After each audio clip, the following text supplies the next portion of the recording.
They rode through storm and smoke, their wings forged from moonlight and fire. Where their shadows passed, silence followed, for the Valkyries had come to choose. In the world of the Norse gods, no soul escaped their gaze.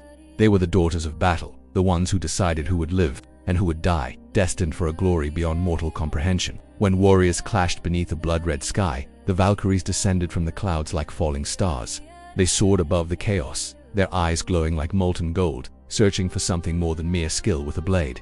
Each Valkyrie saw beyond the gruesome wounds and the spilt blood. They looked directly into the hearts of men, and only those whose courage burned brightest, whose spirits refused to break even in the face of certain death, were deemed worthy of Valhalla. To be seen by a Valkyrie was to be blessed by death itself.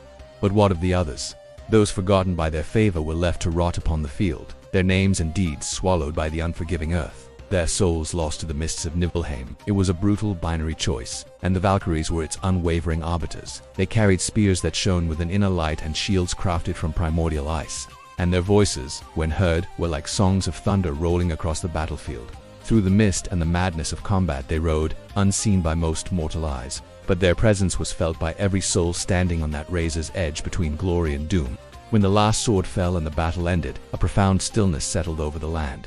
It was then that the chosen dead were lifted from their broken bodies, their spirits freed from their earthly cages. The Valkyries, now acting as gentle guides, led them up through the clouds, across the shimmering, kaleidoscopic Bifrost Bridge, and into the hallowed grounds of Asgard. Their final destination was Valhalla, the majestic hall of the slain. There, these chosen warriors, the Einherjar, would find a paradise of eternal conflict and camaraderie. They would feast with the gods, drink endless mead, and fight glorious battles every day, honing their skills in preparation for the final world-ending war, Ragnarok.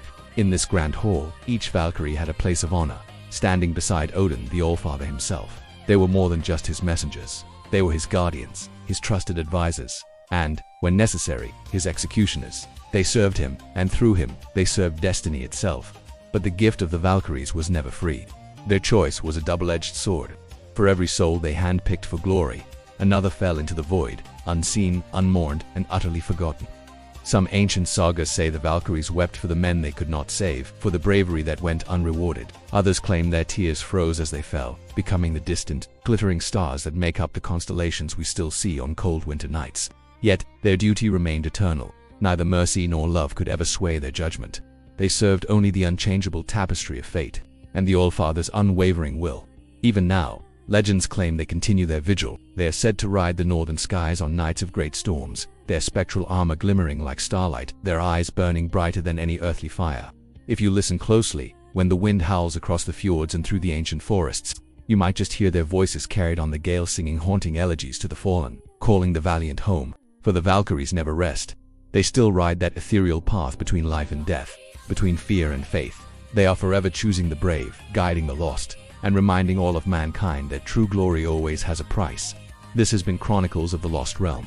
If you're fascinated by the myths, battles, and forgotten gods of our world, make sure to subscribe and hit that notification bell for more stories.